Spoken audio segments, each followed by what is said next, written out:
So last August I discussed about Sonic.exe, and I mentioned about the pros and cons of the pasta. Well, not only did I notice that there was actually a game online about it, with numerous revisions, but also there was a sequel to this pasta that eventually got its own game as well, called Sally.exe. And it's... Well, like I said before, this is the sequel to Sonic.exe. It's about a different protagonist who buys the entire Sonic SATAM series for $1 and ends up getting more than she bargains for when the CD gets corrupted with the blue screen of death and ends up downloading the dreaded Sonic ROM for the previous pasta. Except this time the main playable characters are Amy, Cream, and of course, Sally.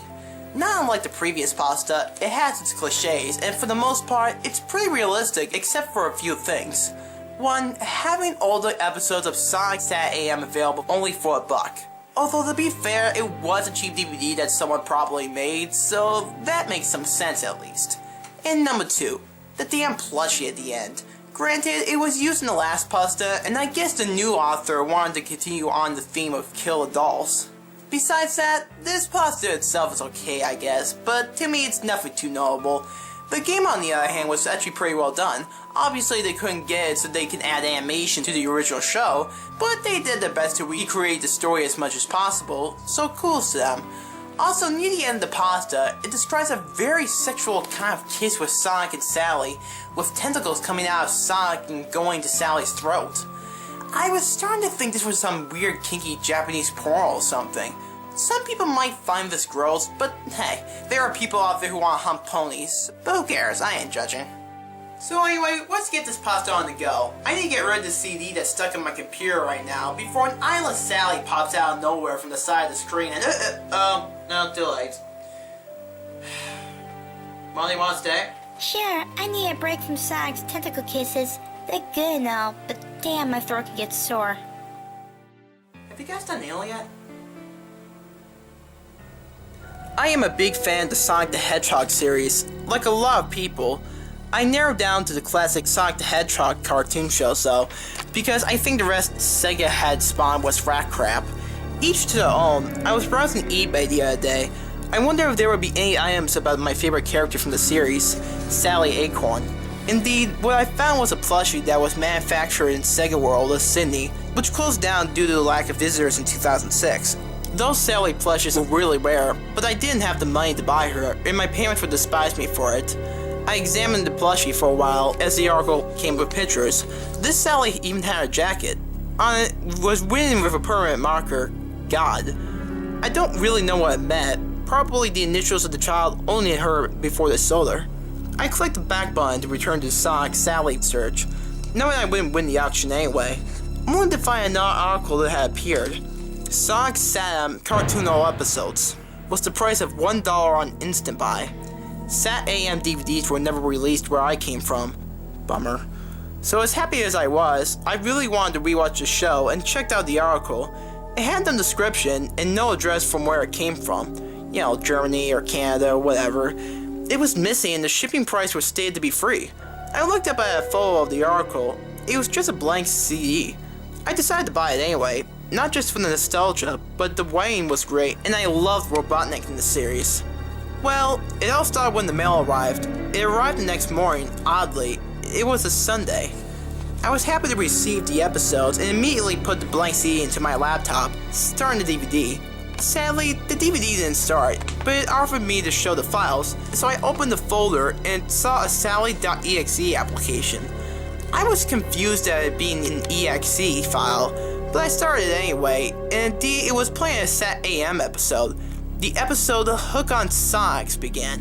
This episode started out normal, along with the intro. No blur or anything, but the sad thing was that my computer blue screen when the kissing scene of Sonic and Sally started.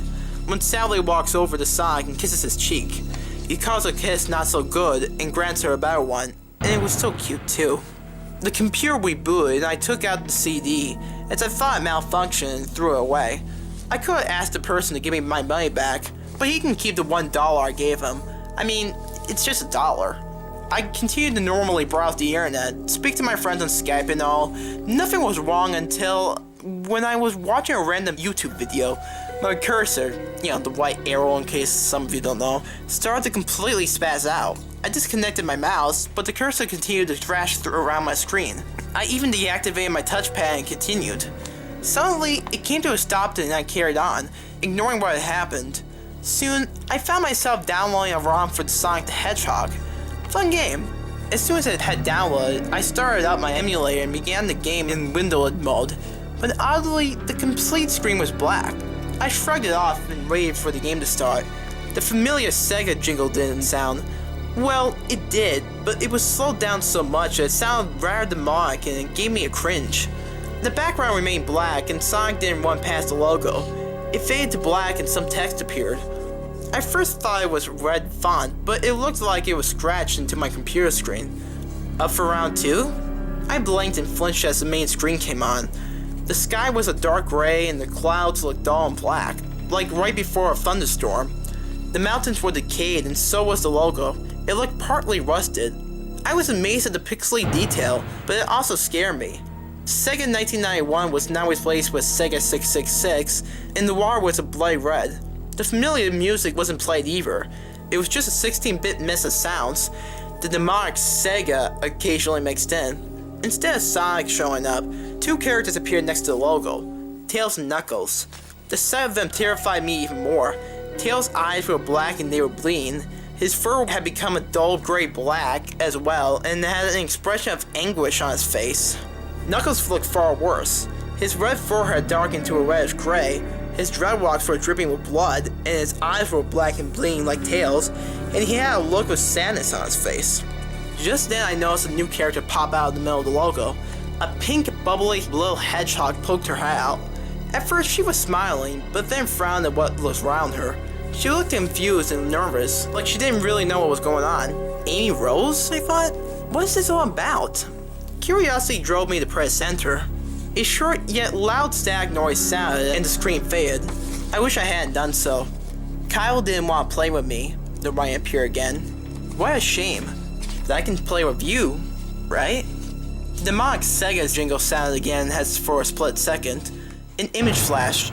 It disappeared too fast, so I couldn't make it out, but I swear I could see a red and black Sonic with black and red eyes. I almost felt them pierce me, and that moment made me jump.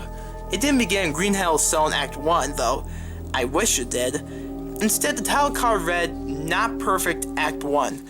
The game begun. The ground looked like the normal Green Hill Zone, but the background was pitch black. Amy stood normally where Sonic would be in a normal game. Surprisingly, that was a well-made sprite. It wasn't her classic self, but her current self. It looked official even. On the opposing side of the screen where Amy was at, there was a large silver ring. In front of the ring stood the sprite of Sonic. She stared forward with a lovey-dovey expressions, as hearts came from her head here and there. I guess I should head to Sonic, I thought, as I moved Amy towards Sonic, but Sonic ran away and jumped into the wing. I made Amy leap right after him. The lever teleported me to one of the stages where you can get a Chaos Emerald. The background was pink and with love hearts all over. It looked cute, but I was distracted by having only 4 red light colored spheres to jump on, and I tried to balance Amy on top of it as she desperately tried to keep onto the spears. But my controls slipped and Amy fell. I fell into a wall of gold spears. Just as I thought I'd teleport back, a loud shriek sounded and the image of this demonic Sonic continued to flash over the screen. The screen completely spazzed out and I heard shrieks. Loud shrieks from what I could swear was Amy Rose herself. I kept hearing, "No, no!" and loud cries of agony and pain which abruptly ended with more statics for a split moment before the screen cut to black. Soon, the title screen appeared again. Knuckles and Tails were missing, but instead, Amy appeared. She was still smiling her usual cute smile, but her body had holes. Not bleeding holes or bullet holes, just holes that pierced her body all over. Her colors faded to a dull black and white. Even her eyes looked oddly disfigured. This scared me so much that my entire body began to itch. I scratched myself over and over as I watched a new character appear. I frowned upon seeing Cream, who had a sheer terrified expression and huddled against the logo for comfort. Poor Cream. I wanted to quit the game, but as if forced, I hit start again and the screen faded. Kind and Fair Act 1. The stage was blank now, and the background music was a drowned-sounding, slower version of the Green Hill Zone. It nearly made me gag, but something forced me to play. The stage began, Cream's bite was, like Amy's, very well done. The environment was childish. It looked like a cute cutout. In front of Cream was a TV box that gave you higher speed.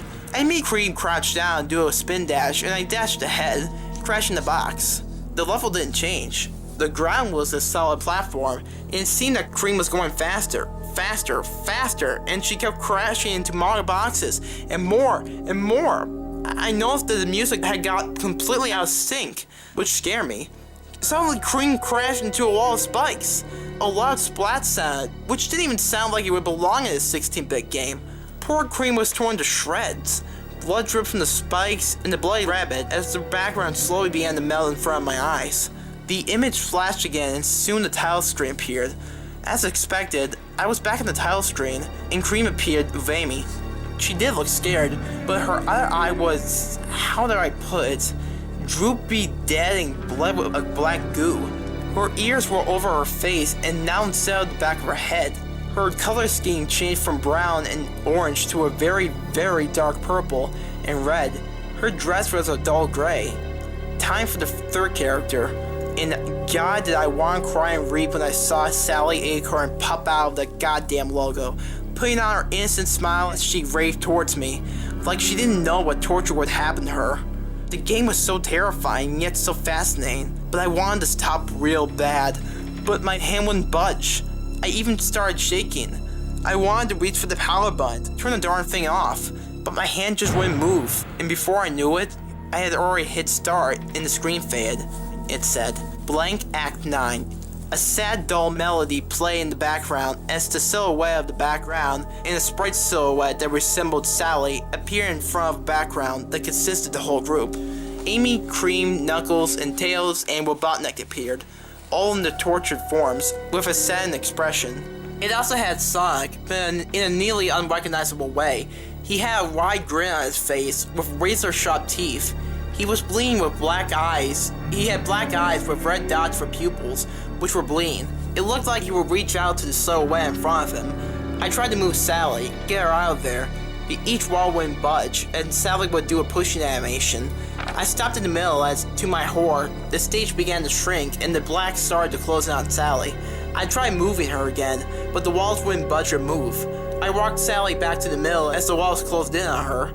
She crouched down before she completely disappeared into black. Splat. The red writing appeared on the screen again, only it was dripping like blood and it was crooked. Sonic, my love. Suddenly, a familiar scene faded in. I recognized it immediately. Sonic SATAM was playing from where the CD had cut off. It was a reddish shade and Sonic had these black, bleeding, demonic eyes. Sally looked even worse, at least to me. Her eyes were missing. It was like as if they were taken out and Sally's skull was sewed close again. Blood was running down from her wound. It didn't look photoshopped. It was actually animated. Sonic pulled Sally over like in the show, only tentacle-like things bursted out of their mouths and locked, making disgusting slurping noises. I could even see them bulge in Sally's throat. Worst thing was that they even looked like they were enjoying it, and for a moment, I think I was too. I could see the corrupted Tails and Knuckles in the background too. Sonic pulled away. So? Not bad, Sally simply replied. I gagged and looked away from the screen.